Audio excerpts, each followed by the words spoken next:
साथियों, हम एक ऐसे समय में जी रहे हैं जहाँ पर ज़िंदगी का कोई भी एक निश्चित समय नहीं है कि कब ईश्वर हमें अपने पास बुला ले।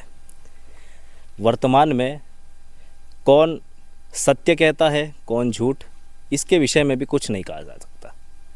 लेकिन उसके बावजूद हमारे देश का जो चतुर्थ स्तंभ है पत्रकार, वे पूरी सत्यता और ईमानदारी के साथ में अपने कर्तव्य के प्रति इतनी सत्यनिष्ठा रहता है और ईमानदारी से आपको हर एक सत्य खबर आप तक पहुंचाता है, देश को जागरूक करता है, नागरिकों को जागरूक करता है।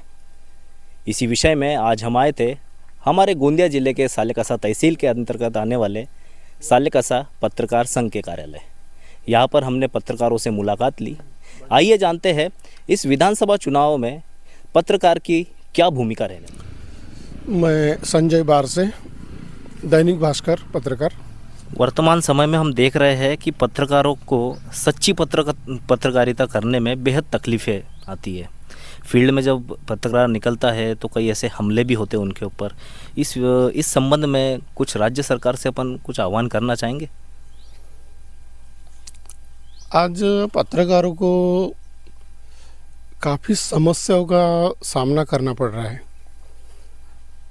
पत्रकार निर्भीड़ और निष्पक्ष होता है, वो किसी पार्टी से बंधा हुआ नहीं रहता।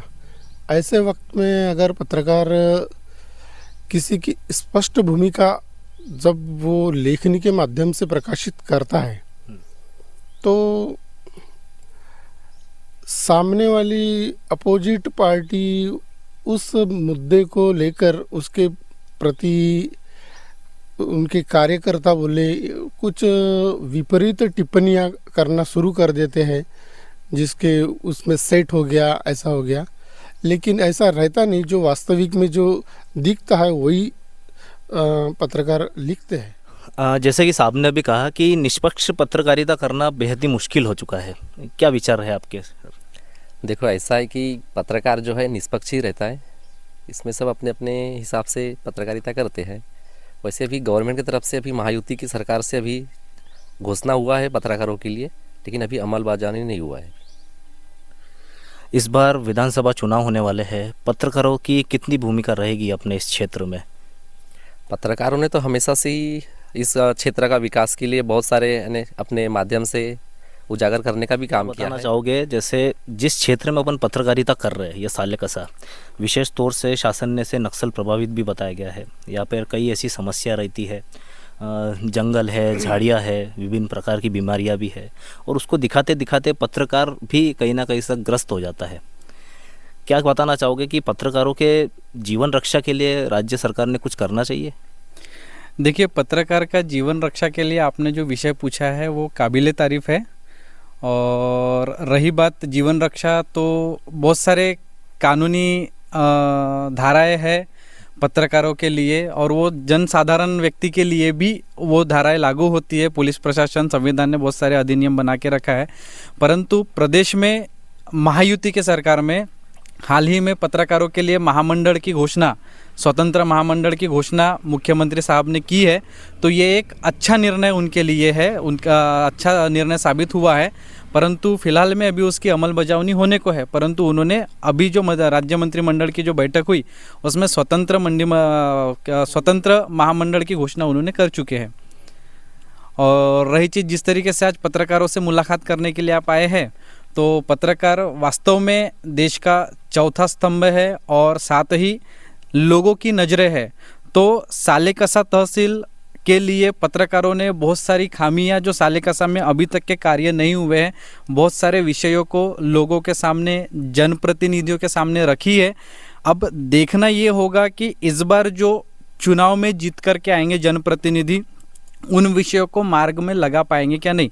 जैसा कि सालेकसा में बहुत सारे ज्वलंत विषय है। सालेकसा का सबसे पहला विषय कि यहाँ पे स्वतंत्र न्यायालय नहीं है। अगर आप बात करेंगे तो इन विषयों को भी पत्रकारों ने अभी तक के उठाए हैं। तो आमगांव में यहाँ का न्यायालय है। अगर यहाँ की बात करें तो मुरकुडू डंडारी काफ़ी दूर है और 17-18 किलोमीटर सालेकसा प्रवास करके आते हैं। और वहाँ पे अगर कुछ न्यायिक परिस्थिति आती है तो उनको आमगांव जाना पड़ता है। बीजेपार एक अति संवेदनशील क्षेत्र है जहाँ पे सालेकसा के लिए कोई भी व्यवस्था नहीं है, उनको भी न्यायिक मांगने के लिए आमगांव जाना होता है। तो यहाँ पे सालेकसा में जमीन आवंटित है, न्यायालय के लिए ज़मीन आवंटित है, पर अभी तक के सालेकसा को न्यायालय नहीं मिला। और अभी तक के माजी भाजपा के आमदार रहे, कांग्रेस के आमदार रहे, उनके सामने ये परिस्थिति रखी गई, परंतु इसके तरफ अभी तक किसी ने भी ध्यान नहीं दिया। साथ ही सालेकसा तहसील रेलवे स्टेशन भी है, इंटरसिटी जो है यहाँ पे बहुत दूर दूर से बच्चे पढ़ाई करने के लिए आते हैं। तो महाराष्ट्र में अगर आप नागपुर से लेकर के डोंगरगढ़ तक की बात करोगे तो हर तहसील स्थान पे इंटरसिटी एक स्टॉपेज है, इंटरसिटी ट्रेन का, पर सालेकसा को इससे वंचित रखा गया। कई बार सांसद महोदय के पास में, जो पिछले सांसद थे अशोक नेते, उनके पास में विषय रखा गया, पत्रकारों का माध्यम से अभी वर्तमान में जो सांसद है उनके पास में भी, क्योंकि केंद्र का विषय है, उनके पास सामने भी विषय रखा गया, परंतु अभी तक के शॉर्ट आउट नहीं हुआ। तो पत्रकार बहुत सारे विषयों को उठाता है, जनता के सामने लेके आता है और जनप्रतिनिधि तक के पहुँचाता है, परंतु फिर भी किसी भी जनप्रतिनिधि की ओर से ये जो बड़े विषय है इनके ओर कोई भी काम नहीं किया गया। जैसा और एक विषय है, सभी तालुका में स्वतंत्र एपीएमसी है, कृषि उत्पन्न बाजार समिति है, जो सालेकसा को नहीं है ना। तो ऐसे काफ़ी सारे ज्वलनशील विषय है। नहीं, जैसे एक ये भी बताना चाहूँगा कि लगभग 40-42 वर्ष हो चुके हैं तहसील बने हुए, उसके बावजूद यहाँ पर एक बस स्थानक भी नहीं है। जी बिल्कुल, बस स्थानक भी नहीं है। बस स्थानक का एक विषय आया है सामने, जो माजी आमदार उन्होंने ऐसा दावा किया कि उनके प्रयत्नों से सालेकसा तहसील में बस स्थानक आएगा, परंतु कुछ गांव के विषय सामने आने के वजह से वो विषय शायद अभी पेंडिंग है। सालेकसा को एक बस स्थानक मंजूरी हुई है, परंतु गांव के लोगों के वजह से वो शायद विषय पेंडिंग है। हालांकि बस स्थानक की व्यवस्था हो चुकी है। कई समस्या यहाँ की आदिवासी की कई समस्या है, जैसी यहाँ पे काशी नाला का बहुत चर्चा में विषय है, कई दिनों से लोग मांगनी कर रहे, लेकिन यहाँ के आमदार, इसके पहले के भी आमदार, अभी के विद्यमान आमदार, क्या समस्या है काशी नाला की, थोड़ी आप बता सकते हैं? किसान, अगर वो काशी नाला अगर तैयार होता है तो करीबन 50 हेक्टेयर के ऊपर ही किसानों को कहीं न कहीं पानी की मूलभूत सुविधा हो सकती है। यहाँ के तत्कालीन पालक मंत्री जो बडोले जी सत्ता में रहे 5 साल, उनके कार्यकाल से करीबन आज 10 साल हो गए हैं।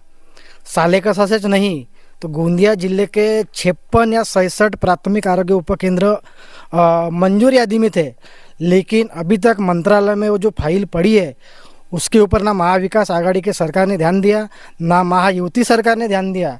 एक बड़ा विषय सालेकसा से गंभीर है, जैसी पिपरिया में प्राथमिक आरोग्य केंद्र होना चाहिए करके लोगों ने मांग की है, वैसी सालेकसा तहसील के बोदलबड़ी उपकेंद्र, प्राथमिक आरोग्य उपकेंद्र की फाइल पड़ी है, खोलगढ़ है। ऐसे कई मुद्दे यहाँ के ज्वलन प्रश्न है। दूसरा विषय एक था मानागढ़ धरण के लिए कईयों हजारों हेक्टेयर में जो रब्बी होती है, वहाँ रब्बी का जो डैम में जो पानी अभी जमा है वो लीकेज के वजह से कहीं न कहीं पानी यानी व्यर्थ जाता है, यानी गेट न होने के वजह से। वो करीबन 14 किलोमीटर से 20 किलोमीटर पानी डैम से वो कहीं न कहीं पानी व्यर्थ जाता है, जो बंदी में न जाते हुए गेट लीकेज होने की वजह से पानी किसानों को नहीं पहुंच रहा है। ये बहुत बड़ा विषय है। सालेकसा तहसील में आज भी एक गंभीर विषय है कि 38 से 40 गाँव में एसटी परिवहन महामंडल की बसेस नहीं जा रही है। ये भी बहुत बड़ी दुख की बात है। एक दूसरा विषय था, हम कई दिन से यहाँ पे मांगनी कर रहे हैं कि दोपहर में एक ट्रेन होना चाहिए, लेकिन वो भी मांगनी आज तक हम बोल रहे कि स्वातंत्र्य के 75 साल भी आज हमको ट्रेन की मांगनी करते हुए भी हमको कई जनप्रतिनिधियों ने बस आश्वासन दिए, उसके बाद में कहीं न कहीं हमको मतदारों को एक प्रलोभन दिया। प्रलोभन देने के बाद में मतदार आज भी कहीं न कहीं आशा लगाए हुए। ये बहुत बड़े यानी समस्या की बात बोलना पड़ेगा। हाँ, ये दुर्भाग्य है अपने क्षेत्र का कि साथियों हम एक ऐसे क्षेत्र में है मौजूद, सालेकसा तहसील, ये देखा जाए तो पूर्वोत्तर का द्वार भी आप कह सकते हैं इस तहसील को। महाराष्ट्र राज्य का सबसे पूर्वोत्तर की ये तहसील है हमारे गोंदिया ज़िले की। जैसे कि अभी भाऊ ने बताया कि विभिन्न समस्या है अपने तहसील में। पत्रकार होने के नाते अपन ने ऐसे कौन से प्रयास किए हैं अभी तक जिससे ये समस्या सुलझ पाए? मैंने अपने तौर पर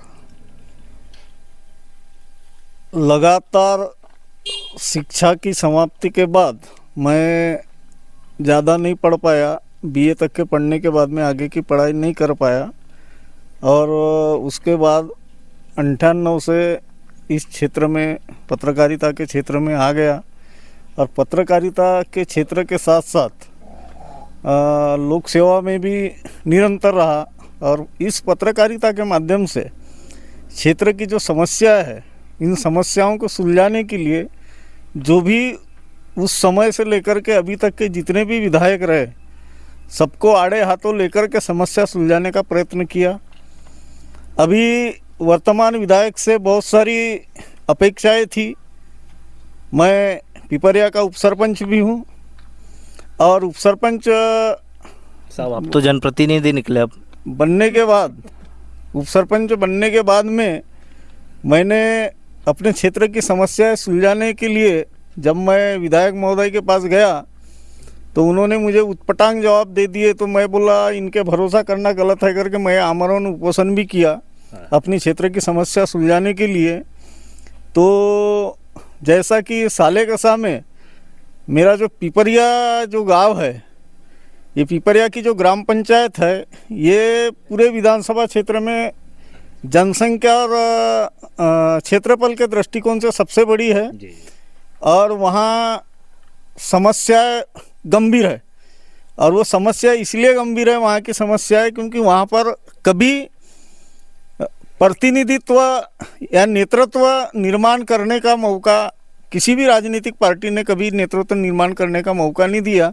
जहाँ भी नेतृत्व निर्माण होते दिखा तो उसका खच्चीकरण करने का इन्होंने प्रयास किया। मतलब पूरी तरीके से उपेक्षा की गई है अपने क्षेत्र की उपेक्षा की गई है। तो हमारे यहाँ पर आरोग्य की व्यवस्था नहीं है, स्वास्थ्य की व्यवस्था नहीं है। पिछले 2009 से लगातार पिपरिया में प्राथमिक स्वास्थ्य केंद्र होना चाहिए, इसके लिए मेरी मांग शुरू है। इसमें आश्वासित भी किया था, वर्तमान विधायक ने पूरा आश्वासन दिया था कि मैं प्राथमिक आरोग्य केंद्र लाऊंगा, लेकिन वो भी असफल हो गए। उसके बाद में जो अभी जो शेंडे जी ने बताया काशी नाला का जो 60वां प्रकल्प है, ये भी अति महत्वपूर्ण है। काशी नाला का 60वां प्रकल्प बन जाने से जो पिपरिया, कहाली, निम्बा, सोनपुरी, खेड़े पार ये जो क्षेत्र है, इस क्षेत्र में जल स्तर बढ़ जाएगा।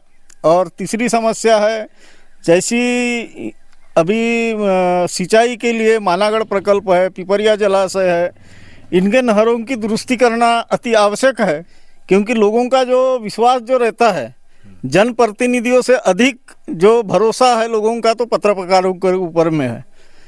जनप्रतिनिधियों को बताने के बजाय पत्रकारों को ज़्यादा बताते हैं। कुल मिला के आपके जहन में तो सारी समस्या है इस क्षेत्र की, लेकिन इस विधानसभा में अब पत्रकारों का क्या लक्ष्य है कि कितना ये मतलब सुनिश्चित तरीके से ये विधानसभा चुनाव होने चाहिए? पत्रकार इसमें क्या प्रारूप, क्या भूमिका निभाने वाले हैं? पत्रकारों की इतनी बड़ी भूमिका है विधानसभा चुनाव में, पत्रकारों की इतनी बड़ी अहम भूमिका रहने वाली है कि पत्रकार जिधर करवट लेंगे उधर ही पलटी जो परिवर्तन है वो परिवर्तन होने वाला है। जिधर जिधर पत्रकार पलटेंगे उधर पलटना बिल्कुल तय है और ये होता है। अभी तक के का हमारा अनुभव है कि ये ऐसा ही होता है। तो साथियों, जैसे कि आपने अभी जाना, हमारे साथ में थे सालेकसा पत्रकार संघ के सभी पत्रकार जिनसे आपसे हमने मुलाकात करवाई। सभी पत्रकारों ने आपसे जो ये बातें कही है, जो हमारे चैनल पे बताई है कि किस प्रकार से पत्रकार निष्पक्ष पत्रकारिता करना चाहता है, हमेशा सदैव करता आया है। साथियों, चतुर्थ स्तंभ होने के नाते वे हमेशा अपने कार्य में संलग्न रहता है, 24 घंटे जनता को जागरूक करता है। हमारे महाराष्ट्र राज्य में विधानसभा चुनाव की घोषणा हो चुकी है।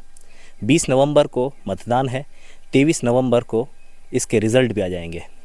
देखना यह होगा कि ये जो विधानसभा चुनाव है वो कितने रोचक होते हैं और पत्रकारों की क्या भूमिका रहती है इस विधानसभा चुनाव में।